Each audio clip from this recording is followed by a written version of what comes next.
What's kicking, everybody? We're back for another episode of Pickin Fights.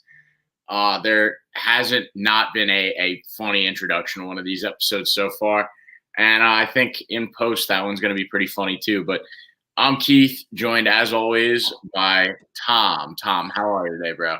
I am the man on the sticks, controlling the whole operation, and I dropped the ball a couple of times in some moderately hilarious ways. Hopefully the little glimpse into you, like checking your phone, getting ready for the intro, didn't catch you too much by surprise. But hey, at the end of the day, where it's a live show and there's going to be mistakes, and at the end of the day, I've enjoyed watching our show back. And now all the people, we've have a big update since our last show. We are on Spotify. Check out below the slightly new banner. We turned the TikTok marker dark so people can see it, and we added the Spotify. You can catch us on Spotify. We put the audio there. We put the video there, so you can watch us on the go. You can listen to us in the car. You can download it, listen to it on your flight, whatever. You don't have an opportunity or an excuse to miss us now. So really excited about that. And now just kind of rambling. It's 8 a.m., Keith. Hope everybody grabbed their coffee. And, you can tell what state I'm from by saying coffee. Great UFC 276 coming up. Yeah, super excited about this card. Really early episode. I didn't roll into my house until like 1 a.m. last night. So, I'm just going off pure energy and excitement about this card. But super pumped about being on Spotify. I got to say that to my parents, like, "Yo, look, Mom, I'm on Spotify now." And of course, her first question was, "What is that?" So, yeah, I was like, "Oh, well, it's this thing." Never mind. Yeah, just forget it, Mom. But it was pretty cool. But so we've got this sick card. I'm really excited about this one. That's like the only reason that I would wake up when I did this morning is to get on here and talk about this with you. So, this is a crazy one. It's UFC 276. It's the International Fight Week card. Last year, I believe International Fight Week was Dustin versus Conor 3. International Fight Week, it's always the weekend of July 4th. They stack up the card, do it in Las Vegas. They always there's some names that they've consistently put on the cards for Fight Week, International Fight Week the past couple of years in a row. Like, we're going to talk about Sean O'Malley, who's on here. Max Holloway has been on a few of these. Robbie Lawler's been on a few. Cowboy Cerrone. And Dracus Duplessis. So, some consistency. It's a nice yearly event. So, super pumped to jump into this one. Yeah, like, comment, subscribe, please. And thank you. So, let's dive right in. We're going to start with our prelim locks and notables. I got two that I'm going to just jump right in with, and that is Jessica Eye versus Macy Barber to go the distance. Neither women are particularly, scrapping in any of their fights. Macy Barber likes to throw at range, and most of her shots don't even land. And Jessica Eye doesn't really have a lot of power behind her punches. The two of them are probably going to try and tie each other up at some point throughout the fight, and then spend the majority of the fight clinching or on the ground. So I wouldn't expect too much damage to be landed, and it's going to go to the judges' scorecards. And then the next one I'm going to take, I'm actually taking, this is more of a notable than a lock, but I'm taking Dracus Duplessis over Brad Tavares. I'm really hot on this DDP kid. I've wanted to see him fight for a very long time. Every time he gets a fight lined up, something happens. He was supposed to fight Chris Curtis. Chris Curtis broke his hand, I think, and then he got lined up against Kelvin Gastelum, and like the day before the fight, Kelvin Gastelum pulled out of that one. But DDP is a plus 105 underdog in this one. And, the South African is a complete savage. He's definitely made a splash in the UFC because he's got heavy hands. But, it's a problem because he hasn't fought since July 10th of last year against Trevin Giles. But he came from what was that, KSW? Sick promotion, a lot of dogs on steroids out there, and DDP tests negative for steroids every time. So there's some serious power in his hands for him to be able to, and he's got a great chin. If he could just be getting knocked down by dogs with EPO and Tren flowing through their veins. And he's got really good boxing, really solid stand-up combinations, really strong kicks, punches. And he's not super creative with that. He's very fundamental. But, it's something to watch when DDP gets there. So I'm super excited about that. Plus 105 dog. I'm probably taking the win by knockout. What do you think of those? And then what do you got for us, Tom? Yeah, I mean, last week your prelim lock for the women's fight going the distance hit. Like I said, that like method of betting is going to hit 80% of the time, probably even higher if you're going to exclude some of the finishers in the women's divisions. So definitely going to follow you on that. DDP, Brad Tavares, that's a really, really close one to call. I am going to also side with DDP. I'm not going to necessarily say it's a lock because, Brad Tavares and those Australians, New Zealanders, are just known for really, really tough chins. But at the end of the day, DDP, a lot of people forget, he's got a really, really solid grappling base. And even though he's found the power in his hands as of late, he does have that grappling base. I think it was Volk and Izzy were talking about Brad Tavares is going to win because DDP is not going to be able to KO him. And I just think DDP has that strong grappling base. He's got a really strong guillotine. And I don't think Tavares has enough to knock out DDP. And DDP definitely, can stand with him on the feet and has that, grappling base in his back pocket if he has to go to it. So definitely going to follow you with DDP. I don't know if it's a lock, but I think it's definitely worth taking as a straight bet. If that's one that, if you put into a parlay, it could end up, sideways for you just because, Brad Tavares is a really, really good competition, but I think he's starting to get a little bit older now. One lock that I am going to take is Andre Muniz over Uriah Hall. Andre Munhoz has really good kicks. He's got a really, really good submission ability. He's a big guy. And Uriah Hall has just been very, very inconsistent. He gets taken down by Strickland 4 times, kind of held down on the ground. And, I know Strickland has like a sneaky ground game that we only see like from the training room. And I'll get into that a little bit later. But, I wouldn't say that Sean Strickland and Andre Muniz have comparable ground games. And if they somehow do, then Sean Strickland is absolutely missing an entire area of MMA where he could be, flourishing in his fights. So Andre Muniz, he's got really good power on the feet as well. Like I said, big guy. I think he's going to be much bigger than Uriah Hall when they get into the cage. Hall's 37 years old. He doesn't have the best ground base anyway. And I just really think Andre Muniz is going to be a problem at the division. So I'm going Andre Muniz for the lock. So that would be women's fight go the distance, Andre Muniz over Uriah Hall. There's a bunch of fights that I want to talk about too as far as the prelim, but not necessarily locks. One that was almost a lock I almost included. I couldn't just because I don't want to disrespect Robbie Lawler, but I really don't see him getting a win here over Brian Bam Bam Barbarena. Barbarena's bigger, he's younger, and he's just kind of got more to push for at this point. Robbie Lawler looks like he's lost a lot of pop in his shots. His most recent win is coming over Nick Diaz, who admittedly didn't even want to be there, didn't show up in shape, and kind of quit in that like second round. And it even made Robbie ask him like, "Hey, like, dude, are you okay like in life?" So you don't really want your opponent to be asking you that like as a direct something that happens immediately following your fight. Like, "Oh, dude, I just beat you and I was expecting a harder fight. Are you okay?" Like that's not what you want. Robbie Lawler's 40 years old. He does have trouble getting going in his most recent fights. I think if you don't include Nick Diaz, he's on a 4 or 5 fight losing streak.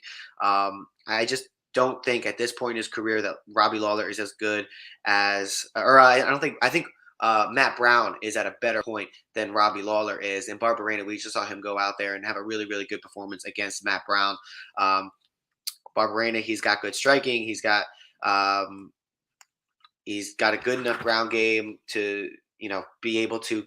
I mean, that's not even going to come into play here. It's Robbie Lawler. So it's going to be a stand-up battle. I don't think Robbie has the pop in his shots. I think Robbie's losing a little bit of speed. And Barbarena is, just kind of going out there, and he's almost like the legend killer, but like the late age legend killer. So for that reason, I'm going to go with Brian Barbarena.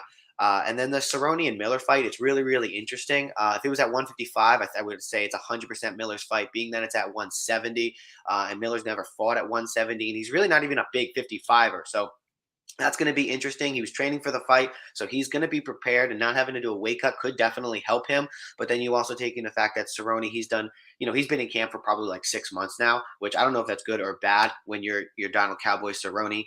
Coming in there, he's going to have the more experience at 170. But and Cerrone, in the first fight when these two guys fought, knocked him out with a head kick, and he looked really, really good there. But I don't think that's the same Cerrone that we're going to get this time. But you also have to take into account there's a 2-inch reach advantage for Cerrone, but he's going to be like 6-7 inches taller too. And I know that doesn't always matter, but that means he's going to have a bigger. If they only have, like, if he's that much bigger, he's probably going to have a longer leg reach. I couldn't find like what the actual leg reach is, but if Cerrone's able to use his legs to, kind of stay away from Miller, I think that could definitely be good for him. But at the same time, Jim Miller has, he has a lot more of his, his facilities to him. Listening to him on the Rogan podcast, he's very eloquent, and I just think Cerrone has taken a lot of damage, both inside and outside of the cage. I'm really nervous about this fight. I want to see it for sure, but I would not bet it. Yeah, I really like all your picks. I think the one thing about that Cowboy fight is, I feel like we've talked about him the past like 3 or 4 episodes. We just got to see if this fight gets canceled or not. I'm sure he's hoping that like Jim Miller pulls out, or if he doesn't, then he's going to do something to get out of this one. I was saying it last time around that I just don't think that. This is probably Infuego is active in the chat this morning. Okay. Thank you, Infuego. Good morning. Thanks for waking up with us. Morning, dude. Yes, this is probably his 30th. Jim Miller has been all over the UFC for basically as long as the UFC's been around. And Jim Miller said he wants to fight at UFC 300. So, good on him. Let's see if he can do it. Backing up a little bit, DDP, something's off with the line. Yeah, so whenever that happens, like when we think that someone's like a clear favorite, and then the line doesn't reflect that, it's either a big opportunity or we're missing something. Yeah. So I hear what you're saying there. I guess Infuegos is high on Jim Miller, and I get the reason. I totally understand that, but I don't know. There's always the possibility that Cowboy Cerrone just like gets hit with the fighting bug, gets pumped up again for the 3rd time. We're talking about this. Danger's going to be there. Maybe, I don't know. Who knows? But if Danger is there, I think Cowboy Cerrone is going to win. If Danger is not there, I think it's going to be Jim Miller. So, and also here's the problem: if you're picking Jim Miller, I think it's like looking at the odds. Jim Miller is -210, -225, -220, -225. So if that line continues to separate, like I don't know, like that seems a lot for me. For a guy that's giving up a lot of size. Late change. But like I said, I wouldn't bet on this fight, but I'm definitely looking forward to seeing it. I think maybe I would even say like maybe you pick it to go the distance, but then you can't trust Donald Cerrone in really any capacity. He's probably the most inconsistent fighter that's out there, and people love him for it, right? High highs, and it's like the what is it, the thrill of victory, agony, defeat. Nobody exemplifies that more than Cowboy Cerrone. Like as a bettor, you just don't know what you're going to get. Yeah, he's been consistent lately. He's lost like his last like consistently bad. Yeah. Yeah. So, but he's also faced a lot of good competition. It's not like he's going out there and facing like the bottom of the barrel guys and still losing. Jim Miller has fought a couple guys who technically are prospects, just because you can't say that like a young guy at the bottom of the division is anything other. Like you can't, like, what else is he going to be if he's not a prospect? He's young, hasn't proven anything, and what else can he be if he's not a prospect? Get him out of there. But the guys that Jim Miller has beaten, they're not top echelon competition. Yeah. At least Cowboy Cerrone is fighting. He fought Alex Morono, right? He was a big guy. Yeah. He's fought some good guys. I can look it up, but he. But going into that one, Alex Morono wasn't really, a super big name or anything, and then he beat the shit out of Cowboy. And that fight was all supposed to be at 155, and then with the late change, it got turned into 170. Look at it. He fought Joe Solecki in a grappling, Craig Jones in a grappling. Okay, so those are still, solid guys in terms of grappling. But his last fight, Alex Morono, standing TKO at the end of the first round. He, had a win over RDA in a grappling bout. Tied Nico Price. I mean, Nico Price isn't the best, but I mean, still, he's younger, and they had a really fun fight. Lost to Anthony Pettis in 2020. That doesn't age great. Conor McGregor lost, Justin Gaethje lost, Tony Ferguson. It's not like he's fighting absolute nobodies, right? And then he beat Alia Quinta back in 2019, Alexander Hernandez in 2019, Mike Perry. So it's not like he's fighting absolutely nobody. And then we go and we look at, who Jim Miller has fought. And, he's got the win over Nicholas Mata and Eric Gonzalez. Lost to Joe Solecki, lost to Vince Pichel, lost to Scott Holtzman, win against Roosevelt Roberts. These fighters, there's definitely a disparity when you look at the two levels of competition and at least just name value. So that's something to consider too when you're, really, really high on Jim Miller. Yeah, he's looked better, but he's also faced less. So it's really, really hard to pick. That's why I'm staying away from it with my wallet. But dude, cannot wait. Yeah, I don't know, man. The thing about Cowboy is if you put him in there against the guys that Jim Miller fought, at this point in his career, he's losing all those fights too. I don't know about that. It's not like he's looked good against a single, the recent fights. He looked good against Nico Price. I would say Nico Price is probably better than anybody else that Jim Miller has a win over in terms of the last 2 years. If you want to beat Cowboy, I could be in Jim Miller's corner this weekend. Just back him down to the cage and just start wildly throwing on him, because when he gets back there, he moves his head into shots. He's trying to get away from them, and then he ends up just eating all of them. Look at what Alex Morono did to him. Yeah, but he's also he's done a lot of grappling bouts. I got confused looking at the Topology page. He's done 4 or 5 grappling bouts against top level grappling level competition. Who's not to say that if that happens that Cerrone's not going to go for a takedown. Now, I know Jim Miller has, a background in wrestling. I think that was his first martial art that he started. But with the extra weight, Cerrone going to be 170 and Miller being a small 155er to begin with, that could be the path to victory. We could see a heavy grappling bout here. But, these guys, they want to cause, havoc and violence and whatever. Yeah, so it's just there's so many variables with this fight that I cannot touch with my wallet, like I said. But I cannot wait to see what happens. Yeah. I don't know. Just one last point about the extra weight. Jim Miller not having to cut weight. Cowboy cutting weight how many times in 2 months? Yeah, no, you're right. It's. I think his cardio is going to be wrecked. But who knows, man? It's so many variables. But like I said, that's what makes great fights. It's who knows what's going to happen. When you can kind of predict it, it's okay, great. And then if that follow, if I'm ever right fully on a prediction, it was probably a boring fight. Yeah, I think after this one, if Cowboy does somehow pull out the win, then he should probably just retire on the spot and say "fuck Joe Lozon."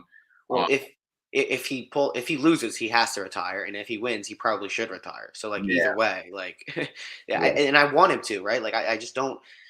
And I was listening to Rogan talk about this the other day. Is if you're a fighter and you're trying to decide, I don't know how much longer I can do this. That means you should probably get out right that second, because you're going to go up against someone who wants to. And Jim Miller wants to fight at UFC 30, so he's not thinking about retiring after this fight. And if Cowboy Cerrone is, you already have one foot out the door, and that's not where you want to be when you're talking about head trauma. That's definitely going to happen. The odds that you leave a fight without some sort of head trauma is almost statistically 0, unless you're Hamzat Chimaev in his first 3 fights. That's not going to happen. Right. But just to go over and highlight this prelim for anybody out there watching us, a friend, family, people that have found us on Twitter that maybe don't follow the UFC as closely. This prelim card is stacked. You've got Jessica Rose Clark on there, the DDP fight. Macy Barber, who's going to throw punches at the air. 76-inch reach Jalen Turner for lightweight. Yeah. You know what, Keith? I think we can talk about this now. That I think we should do an entire video dedicated to the prelims, because there's just so many good fights that and as of right now, we only have 4 main card fights. I know that's going to change, but let's do a video a little bit later in the week where we highlight some of the prelim fights. Once it's a little bit more set, it's early on in the week. There may be some weight issues, hopefully not. But again, Jalen Turner and Brad Riddell, come on, this is a ridiculous card. That's going to be a crazy fight. So we'll jump into that later then. But I guess we'll move on to the main card now. And I mean, I like this first fight a lot. I think it's a big step up in competition for one guy. And the other guy is really just trying to hold his place and come back after a losing streak. And that is Pedro Munhoz versus Sean O'Malley. Sean O'Malley, super well known celebrity phenomenon, I guess you could say, because he's one of these new guys, this new wave of guys that he's making all of his money off of Twitch and merchandise and didn't really want to step up in competition, but eventually, the time came that he had to, and they give him Pedro Munhoz, who's coming off, a loss to Dominic Cruz, a loss to Jose Aldo. Jose Aldo just ripped up his face in that one. That was a fun one. Excuse me. And, other than that, he got a win against Jimmy Rivera, who's no longer in the UFC. Frankie Edgar, split decision loss. Aljamain Sterling, unanimous decision loss. And Sean O'Malley is, in his eyes, undefeated. People that are actually realistic and accepting of reality would say that he has one loss to Chito Vera. But, there's a few things we got to actually talk about here, and that's Pedro Munhoz. He's more of a boxer, likes to kind of get down into the pocket and throw a little bit. But lately he looks like he's a lot slower than these hot guys in the bantamweight division. You have Jose Aldo, who is one of the older dogs up there, but he's still doing it. He still looks great. Just, anytime Pedro Munhoz moved his hands away from his face to try and throw a punch, Jose Aldo was just ripping him up with lightning fast hooks. I don't think Sean O'Malley has the same speed in his hands, but what he does have is creativity and, timing. His timing is incredible. Not a great example, but when you look at his fight against Chris Moutinho, which was, I guess, a year ago now, crazy. Chris Moutinho was a guy that they basically signed off the streets to fight, 2 times in the UFC. He's no longer in the UFC. But they just wanted to give Sean O'Malley a guy to beat the snot out of, and that's what he did. But, you saw it in that fight. You saw it in his fight against Chito, his last one against Julian Paiva. When he gets in there against a guy that wants to throw something a little bit slow, a little bit more looping, he just goes jab to the face. When he's in there with guys that are a little bit quicker, he keeps his distance, uses teep kicks. He's an incredibly creative, great timing, and I'm actually going to roll with Sean O'Malley in this one because, I don't know. Maybe I'll go with Pedro Munhoz because he is plus 200 here. I like the line a lot, and I feel like Sean O'Malley, there is that chance that maybe he gets up to this level of competition and he's not as good as everybody thinks he is because of the competition that he's been lined up against in the past. I'm having a hard time with this one. I'm curious to hear what your argument is, and then I'm going to make my decision from there. Tom, what do you think about this one? I think it's clear cut. I think it's going to be Sean O'Malley. Listen, Pedro Munhoz, he's taken damage in his career. He's one of his last 5. He's 35, going on 36 years old. He's giving up 7 inches of reach here to a guy who, you said you don't think Sean O'Malley is as quick as what was it? Jose Aldo. Jose Aldo. At this point in his career, I think he might be. I mean, and I saw Sean O'Malley talking about how quick he is, and we've seen him be quick. Thank you for backing me up in Fuego. At the end of the day, I think O'Malley, he's much longer, he's much quicker, and we've seen him have power. And it's not necessarily power that if he lands anywhere on you, you're going to go out, but he's got really, really good precision. So because of that, Munhoz really has success when people will stand in the pocket and trade with him, and I don't think that that's what we're going to see from Sean O'Malley. I think Sean O'Malley is going to be able to keep his distance, use his long legs, use the teep kick, come in. He has a really interesting way of slowing down the fight and kind of making the fighter that he's going against adapt to what he wants to do. So, I think we're going to see Sean O'Malley maybe with the hands down a little bit after like a couple minutes in the round. Once he picks up on what Pedro Munhoz is trying to do, I think he's going to be able to throw some leg kicks, throw some overhand rights, slip out of range, come around. Like, I just think that Sean O'Malley is at this point in Pedro Munhoz's career, levels above. It's going to be a tougher fight. Definitely going to be the toughest fight that O'Malley has had to this point, with the exclusion of Chito Vera. But I just think that O'Malley is not going to allow those leg kicks to get to him if Pedro Munhoz decides to go that way. I think, that's a mistake that he's only going to make once. And at the end of the day, his whole stardom relies on him winning and him, continuing to have these big knockouts. And I think Sean knows that. And if he loses again, and especially to somebody who's not, considered a top tier prospect, I think it's really going to hurt his ability to make and generate revenue outside of the cage. Like, all of that Twitch stuff and all the endorsements, that's preceded on the fact that he's going to go in there and have, amazing knockouts. So I think O'Malley knows what he has to go in there and do. Munhoz can fade later on. We saw that in the Aldo fight. And O'Malley shows that he can keep it up for a really long time. And we saw that in the Moutinho fight. So for all of those reasons, I think it's going to be a closer fight for Sean O'Malley. But ultimately, I think he's going to get this one done. And I don't think he's going to have too much difficulty with that. Hopefully, I swayed you. Yeah, I mean, I think you're right. I did want to be a little bit of a contrarian. And take it for plus 200. Yeah. I mean, it's not a bad. That's probably the best that line's going to be too. Yeah, and I think as we get closer, that's only going to inflate. So I recommend getting your picks, your bets in now. If that's where you're. No, if you're going on, if you're on Pedro, wait right up until the end of the fight and then take it then. But. Yeah, because especially like a lot of the people that wait, they're going to jack that line up by the end of the week. And I really don't think it's like a bad bet, all things considered, because it is such a high jumping competition. But, yeah, I think you're right. Munhoz is probably on his way out. And, the decision and the timing of Sean O'Malley's punches, just they give him power. Like, I don't think he necessarily has power, but it's like, you catch a guy when he's moving in right on his chin, the perfect time right on the off button, you're going to put him to sleep. And that's just how it works. So, yeah, I mean, I want it to be a little bit of a contrarian there. Sean O'Malley, he's a guy that, like, I have very mixed feelings about. Like, sometimes I like him, sometimes I don't like him very much. But I don't like him as a personality, but I think he is an exciting fighter, and you can't deny that.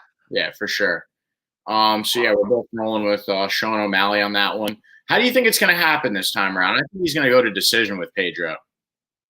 No, I think he's going to finish him. I don't know if it'll be in the first round, probably in like the end of the second, maybe beginning of the third.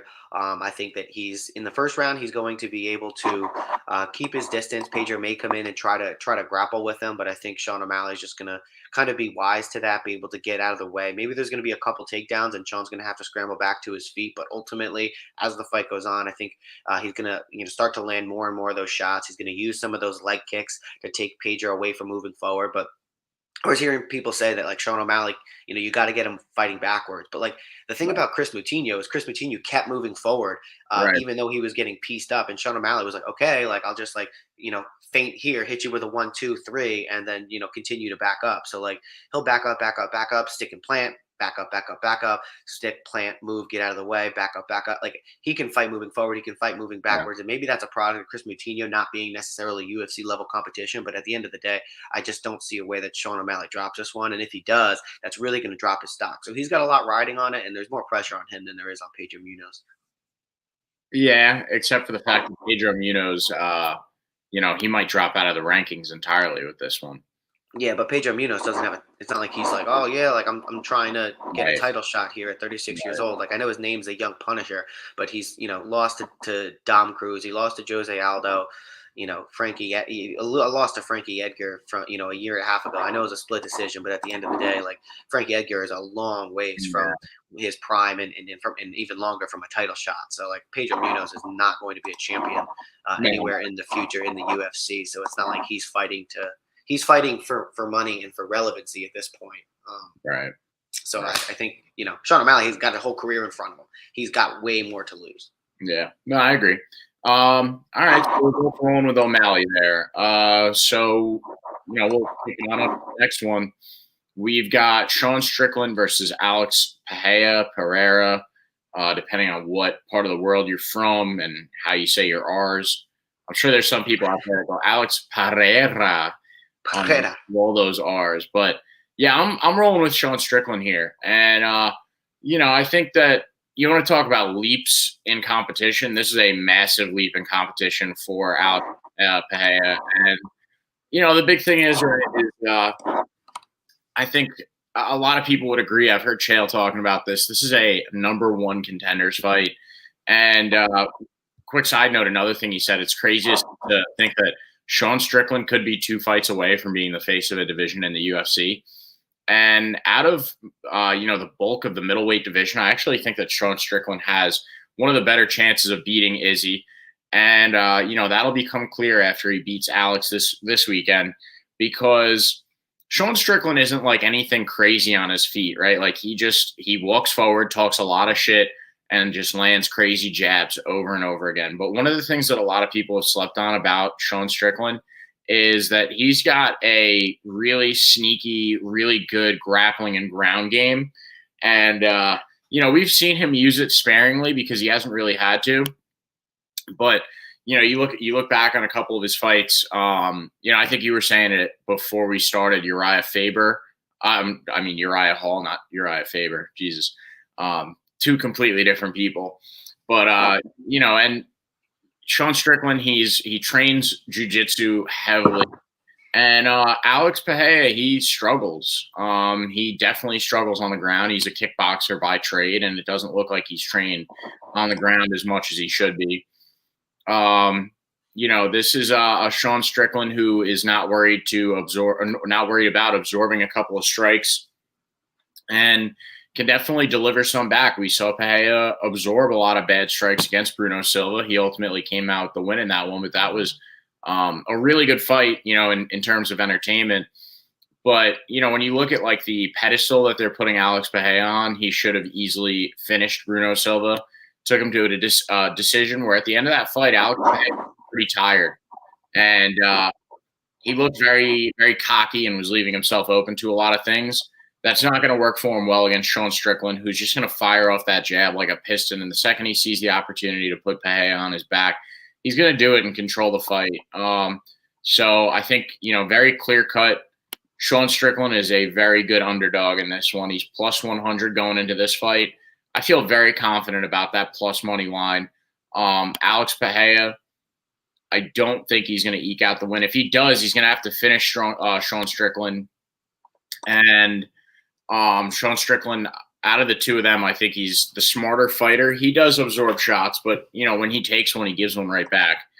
So, yeah, I'm definitely rolling with Strickland in this one. I think the second thing's got a little hairy on the feet. He has the ability to take Alex down, and Alex doesn't have the ability to get back up, shimmy back to the fence, scoot up. I don't think that he has that in him. So Sean Strickland is going to snuff out the Alex Pereira hype train this weekend. What do you think about that one, Tom? Yeah, I went both ways on this one. Initially, I was on Sean Strickland, and then I moved to Alex Pereira because, you got to figure if you're Alex Pereira, you want to keep this thing standing. So all you have to do, not all you have to do, but you're drilling takedown defense. And Sean Strickland's a guy who hasn't done a lot of shown off his grappling, should I say, in regular, in UFC bouts. If you're Alex Pereira, you want to keep this on the feet. You want to use your range. You want to use your kickboxing background.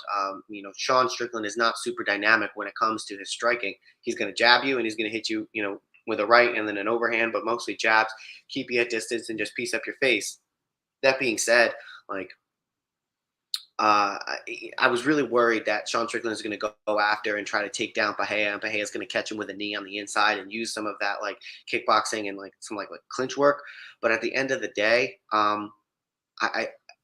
here was the real deciding factor for me.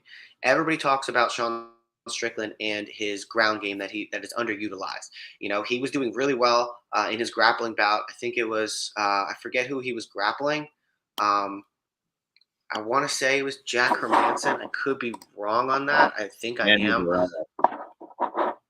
Andrew Morono, he was grappling? I don't know. Andy Varela. When he was about to go for it, and at the end he like tried something crazy and ended up getting locked up in a choke and just was like whatever. Yeah. So I mean, listen, this is a guy who he obviously can grapple. He does grappling only bouts. Like he's good at that. But the real deciding factor is that this is a guy who's trained with Hamza. He trains with Till. He trains all over the place. And after training with Hamza and Darren Till gave an interview where Darren Till said, "Hey, watch out for Strickland by submission." I think what Strickland is trying to do is kind of bait Alex Pereira into being, a little bit comfortable on the feet. I think he's going to be like, oh yeah, no, like what he always does. He's going to be talking to him. He's going to be like, come on, hit me, hit me, hit me. He's been saying, let's have a man's fight. Let's not hug and let's not kiss and roll around on the ground. Like, I think he's trying to bait Pereira into not worrying about the takedown. He's going to stand with him a little, take him down. And, he would be silly not to, right? Like, why would you stand and fight with a kickboxing champion? Like, if you're playing football, right, and they have an amazing run defense and you have a really, really underrated pass offense, why would you continue to run the ball down their throat? Like, you would run it a little bit just to mix it up, but ultimately you're going to throw the ball. Like, if they have no cornerbacks, you're going to throw the ball. So, and that's essentially what we're looking at here. So I think Sean Strickland's going to be able to take him down. He's also, he's there's just a giant hole in Alex Pereira's game here. The other thing that makes me swing in the Pereira side is that, I think the UFC really, really wants that Izzy versus Pereira matchup. And I don't think the UFC kind of being in bed with ESPN and Disney, like, I don't think they necessarily want Sean Strickland to have a lot of notoriety. But then again, whatever sells is whatever sells. I mean, it's a tough one, but I think I'm going to have to go with Strickland just because he's got an aspect that Pereira doesn't bring to the fight. And I think he's, going to use his mouth, try to bait him into it. And Pereira speaks English, right? Maybe. I don't know. I haven't really heard him give an interview. So that's another thing too. It's kind of hard to bait a guy who doesn't speak English. So yeah. Although sometimes I've noticed is when they say things through the translators, I feel like the translators put like a little extra bit of spice on it. And, sometimes the international, like, look at Jose Aldo versus Connor, just crazy example. But, it seemed like those translators put like an extra little bit of spice on it, like, to emphasize the fact that the other guy is talking shit. So maybe that'll happen with Alex Pereira, as we get to the press conference, which I'm really looking forward to, the press conference and all the media stuff. And here's one more thing that I just forgot. Musasi got absolutely annihilated 5 straight rounds. Yeah. The guy who beat him called out Sean Strickland. He got out wrestled, and the guy who called him out, or the guy who won, called out Sean Strickland. Thank you so much for your help. So I think there's a lot of clues here.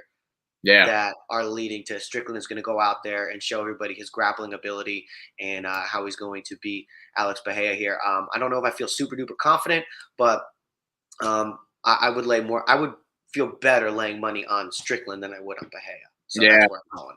Yeah, that is another big thing too. Is Sean Strickland trains with like literally everybody. One of my guys, I really like Chris Curtis. They're big time training partners. You see him jumping around. He goes to Ruka, trains with everybody there. So yeah, I actually feel very good about Sean Strickland this weekend. And only way out Pereira wins this one is by shutting Sean's lights off with his hands or with a knee, maybe a kick. But Sean could win it all 3 ways. So, lots of paths to victory for him. And I like the underdog money. So next up, we've got Alexander Volkanovski. Hang on. Max Holloway. This will not be the only time that I'm wearing this shirt this week. I wouldn't be surprised if you see me walking around. It's basically going to live in my washer machine and then live on my body because I'm so excited for this one. It's going up against Max Holloway in a trilogy that I'm not going to lie. I don't think that they should have just made this fight. I think, there's a lot of other worthy contenders. I know it's something that people want to see, but in most cases, when a fighter is 2-0 against somebody, they don't make a trilogy fight for them. But I guess, if it makes dollars, it makes sense. So Max Holloway, he's a great fighter, but Volkanovski is just so much better in so many different aspects. Obviously Max Holloway has his hands. He's really he's a great boxer. He said it himself. He's the best boxer in the UFC. I tend to agree with him in that aspect. He's got really great hands, but we saw it the last time around, and then the time before that. He's at his best against Volk when he surprises him with things like head kicks. But he tends to stick to his bread and butter. Volk is just a more crisp striker when it comes to surprising Holloway. He likes to go like body, leg kick, head, and just all over the map. Any different variation that he can come up with, he does it. He's tough. He can stand in the pocket and absorb punches. He doesn't have like the best head movement against some guys, like Holloway did, exploit his head movement, but he's just so tough. I don't want to completely just drone on about Volk because he is one of my favorite fighters in the UFC. Absolutely love the guy. I'm taking him this weekend if it wasn't clear already. There's just so much he can do here, and I just think he's just a way better, well-rounded fighter as opposed to Max Holloway. He can just do it all, and Max Holloway just really has that stand-up to fall back on. In my opinion, Volk should, probably try and land a couple takedowns here if things get a little hairy for him because he has that advantage over Max. We know that he can't be submitted by anybody if Brian Ortega couldn't do it. So, I feel like the ground is like the best, clear-cut path to victory for Volk.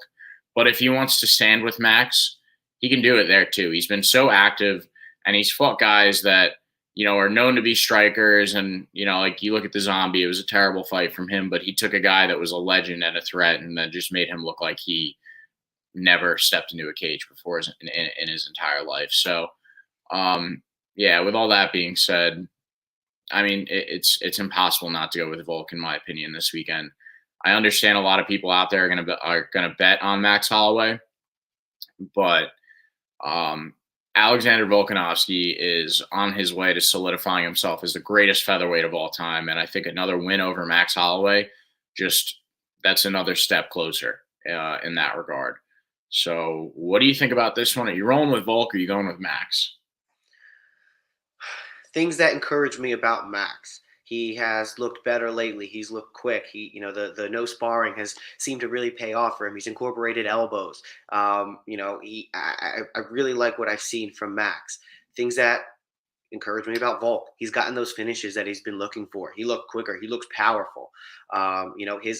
His ground game looks really, really accomplished. I think he's going to have the ability to, if he wants, like you said, if things get hairy, take down Max and try to beat him up on the ground. But we haven't seen Max taken down and really controlled on the ground, and definitely not at 45. So that's I don't know how much of a strength that'll be. That I just don't know. I would lean Volk, but there's no precedent for Max Holloway having being able to be taken down and controlled on the ground. Things that concern me about Max Holloway. Still not much of a finisher. His last finish, 2018 versus Brian Ortega. Max has been in a lot of brawls and a lot of fights where he's taken a lot. He's given a lot of damage, but he's also taken a lot of damage. You look at the Calvin Kattar fight, and Calvin Kattar took by far the worst brunt of it. But Max also got 133 strikes to the head against Calvin Kattar. So you got to wonder about Max and the ability for him to continue and press on with this kind of head damage that he's taken. And you got to think about the fact that Max Holloway pulled out of his more recent fight, or they were scheduled. They were scheduled like a couple months ago, and then Max pulled out. And then, Volk went and ended up fighting Zombie. And I think we were even talking about that Max was I think at that fight or something. I don't know. Max was injured after the Yair fight, and now is going to come into this one having a long layoff, whereas Volk has been active. He had no injuries against Zombie. He's gotten those finishes, he's got a longer reach actually, and because he's the shorter guy, he's got like a better path to Max's chin, right? If Max is a little bit taller, being the shorter guy, you can keep your hands up and punch upwards towards the chin, whereas Max has to keep his hands down more and then punch down a little bit. When you're short and you have a longer reach, that could really pose a difficult challenge to a striker. And like you said, always have Volk, with that ground game kind of in his back pocket. It's been improving, and if Brian Ortega couldn't submit him, he's definitely not worried at all about Max Holloway on the ground. Um, I think this one's going to go to decision again, but I'm going to have to side with Volk. And the real crux of that decision for me or the reasoning for that is because I think with the judging inconsistencies we've seen lately, I think Max, in order to confidently get it done, is going to have to finish Volk. Like if it's a really, really close fight and it goes to the scorecards, I think Volk is going to take it. So Max is going to have to finish Volk, and I don't see that happening. I could see Volk finishing Max potentially. I just don't see Volk getting finished by Max. So for that reason, I'm going with Volkanovski. He's got more ways to get it done. He's got more paths to victory. He's been more active. He's been healthy. He's talking about moving up, which concerns me a little bit, but I like the way he's doing it. Sometimes if fighters get a little bit too cocky and looking towards the future, that could really spell doom for what the challenges in front of them. But he's like, I'm worried about Max. I'm worried about Max. If I beat Max, then maybe I go at 155. I think I'd have a really good chance there. But I'm worried about Max first and foremost, like this and that. So I really like the way he's approaching that. If somebody's going to talk about the next fight with a fight in front of them, I think Volk is doing it the right way, and I think he's a humble guy. You look to him as probably one of the better champions. Just in terms of like what you would want to aspire to be, and what you could say like, hey, this is what a champion is. This is how a champion lives their life, and everything. They talk well. Like he's kind of like just trying to like he's not like a super cocky champion like a Michael Jordan, or Conor McGregor, to keep it in the sport. I think he's very humble guy, and I think the UFC wants to promote him like that. Unfortunately, he doesn't make headlines because he's just off cooking and being a good guy. But going off on a tangent here a little bit, I just think there's more paths of victory for Alexander Volkanovski here, so gonna side with him. Looking at the lines, it's probably pretty stark for him considering the last two. But hey, minus 190, minus 205, the worst of it. I think that's actually pretty good. So yeah, Volkanovski. Yeah, I totally agree with a lot of your points. What I think is interesting is he is so marketable, but because he's not out there just like talking shit, he's very respectful of all of his opponents. He's not like a household name in the way that he should be. Which sucks because I want more people to appreciate the greatness that we're witnessing right now. I really want to see Volk take on Bryce Mitchell in the future. I think that'll be a good fight. Especially because we've seen Volk take on really good stand-up guys and really good grapplers and jiu-jitsu guys.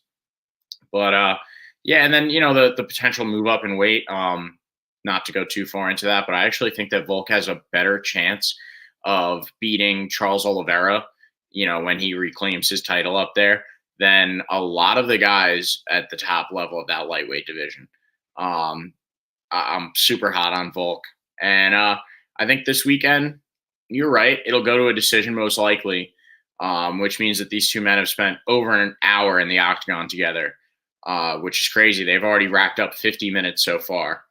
But if Volk does find a way to finish Max, I mean, his legacy is just, it's that much greater at that point.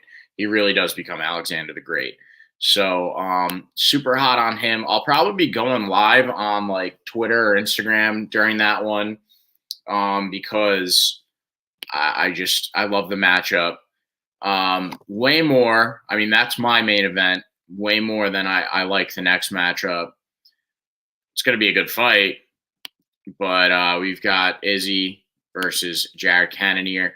And I think Izzy's going to win this one by standing at range, throwing enough leg kicks to win on the judges' scorecards, and then doing like some funky anime, come at me, and then running away the whole time. Each fight, I think Izzy is in, his stock goes down significantly because the excitement is going away. He's not a finisher of guys at this top level. And his fights have become boring, in my opinion. The one against Whitaker was pretty good. But it's just there's no element of surprise there whatsoever. Where it's like, is he going to lose by decision? No. Is he going to finish his opponent? Probably not. Jared Cannonier, I think, has a better chance of finishing Izzy this weekend than Izzy does of finishing him because he's got such heavy hands. And he's one of the biggest middleweights in the division. He's so huge, and I would like to know how much he weighs after he cuts weight down. But yeah, I think it's going to be a clear cut Izzy win, but I just think it's going to be retreating and staying at range and throwing, just enough strikes to win on somebody's scorecard. And, Jared Cannonier is going to have to go in there, and his best path to victory is to try and, do a Francis Ngannou nuclear option, go run in there the way that he did against Jairzinho Rosenstrike and windmill, at which point I think that Izzy could maybe catch him with something. But both of these guys are too smart. Izzy's just smarter, rangier, and, he's better at using all four of his limbs, whereas Jared Cannonier really relies heavily on his hands. I think the last fight should be the main event, but they're still trying to market Izzy while he's, something to be marketed. But yeah, I think if this goes to another, I'll enjoy it, but I think for a lot of people out there, if this goes to a decision that isn't a particularly exciting fight or doesn't end in exciting fashion, his stock with the public is going to go down. So I hope it's something good, because at the end of the day, Izzy is a good champ, but I think he has this victory, and I think it's going to come by way of decision. What do you think, Tom? Yeah, it's interesting because Jared Cannonier has a really, really good chin. I was watching that fight with Yanku Jalaba where he was basically the end of the fight. He's just standing there with his hands down, like walking forward, taking a hit, and just like, come on, bang, bang, what's up, throwing a punch, bang, bang, taking and Yanku Jalaba is not a guy that I would necessarily want to take punches from, especially unguarded. But here's a couple things I think about. Jared Cannonier has shattered his forearms before. I think a lot of the kicks that are going to come from Izzy are going to be landing on that forearm, so that could potentially pose a problem for him. I think Izzy really needs to finish here because, like you said, his last few fights have been boring. I think he needs to do something to put that staple and put that like juice back into his name and really hype himself back up again, because people have short memories, and when you have 1, 2, 3 kind of lackluster fights in a row, they kind of forget about like the mystique that made Izzy so exciting in the style bender. We've also seen Jared Cannonier compare Izzy to Doctor Strange because he bends time and space. It's like, oh, okay, you don't want to hear that. Like, oh yeah, my competition is basically Doctor Strange. He's basically a superhero with how he can manage his distance and space. It's like, ooh, that's not a good mentality to be starting from if you're the killer gorilla. I like what Izzy's been saying about the belt, where he's like, yeah, the belt's cool, but it's just a representation of what I'm doing. I don't give a shit about the belt. I want to go out there. I want to fight for legacy. I want to have knockout, crazy KOs. I'm going to go back up to 205 and I'm going to win that. I'm working on that simultaneously. Like, I just like Izzy's mentality a little bit more compared to Jared Cannonier's mentality. Izzy's got really good leg kicks. He's going to have the range here against Jared Cannonier. And then the other thing, too, is Cannonier is 38 years old. So I think as the fight goes on, if he's losing rounds, I think he can get a little bit more aggressive and then maybe rush in. And that's where Izzy's going to just totally piece him up. When you get over aggressive against Izzy, that's where he has just so much experience in the kickboxing area where he'll be able to move out of the way and hit you with a counter punch. I don't see very many paths to victory for Jared Cannonier. Jared gets touched too. He kind of got dropped to a knee by Derek Brunson too, and that happened early. Like, I know that he went and he finished Derek Brunson in like a very vicious manner, but the fact that he was getting touched by Derek Brunson doesn't spell a lot of positives for him against Israel Adesanya. And like I said, with the broken forearm against Whitaker, it's not like he's breaking his forearm against, like, if he had done it back, I think, isn't Jared Cannonier, he fought at like heavyweight too, right? Like, he's the guy who's light heavyweight all the way up to weight. So it's not like he was at heavyweight and got a guy with like insane power who broke his forearm and now he doesn't have to worry about that. I mean, it was Robert Whitaker, a guy who's at this weight class. So if he's breaking his forearm against Robert Whitaker, I'm really concerned, like blocking Izzy's leg kicks as the fight goes on. So yeah, I just think there's a lot more problem with Jared Cannonier. He's older, Israel's quicker, he's faster.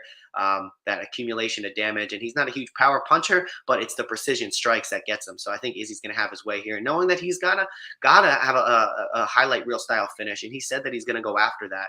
I think Israel Adesanya, once we get in the mid-second round and then into the third round, he's going to start to style on him. And hopefully he doesn't let himself get a little bit too carried away with that. But I think ultimately he knows what he's going after here. And, after that one loss to Jan, I think Izzy's, just going to go back and he's going to like solidify himself in the 185 division, potentially as the best of all time. He's heading toward that trajectory. And I think this is all in preparation for his move back to 205.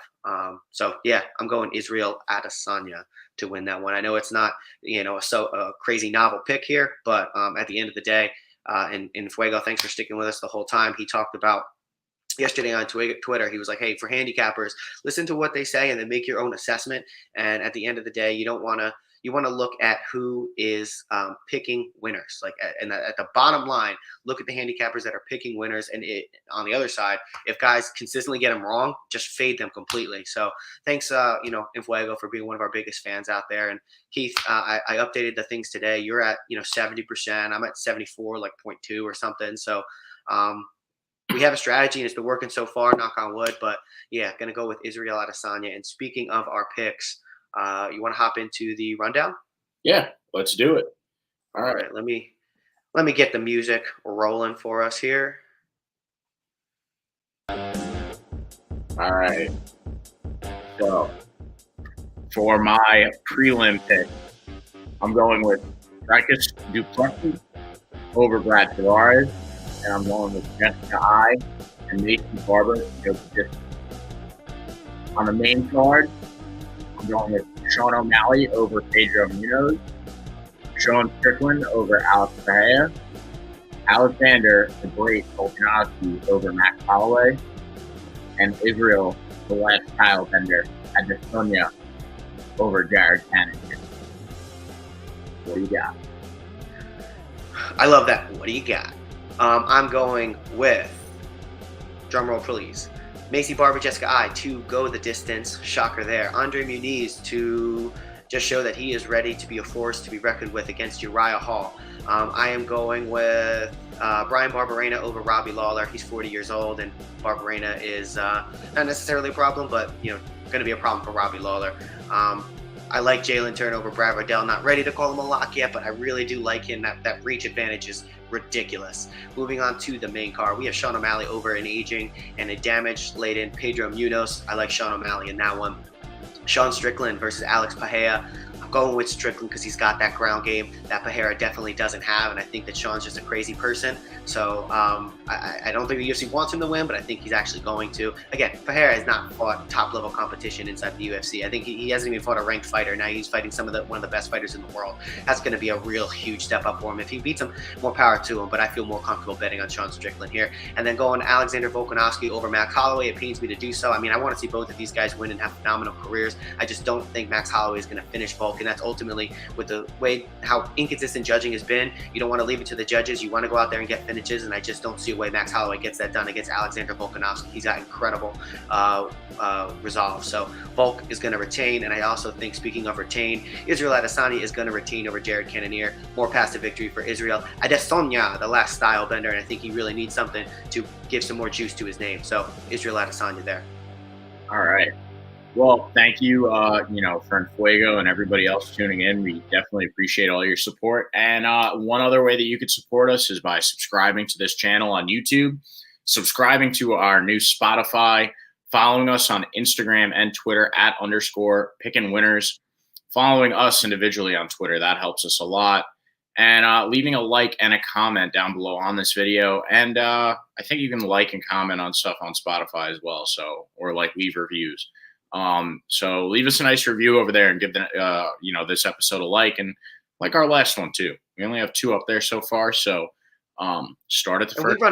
We sometimes run polls on the Spotify video, so you can scroll down to the bottom and check out some of the polls and the questions that we're running Probably going to have a couple related to the main events, the main cards, and what are you looking forward to most on the prelims? So yeah, go over to Spotify, watch us in the car, and watch us in the shower, and whatever.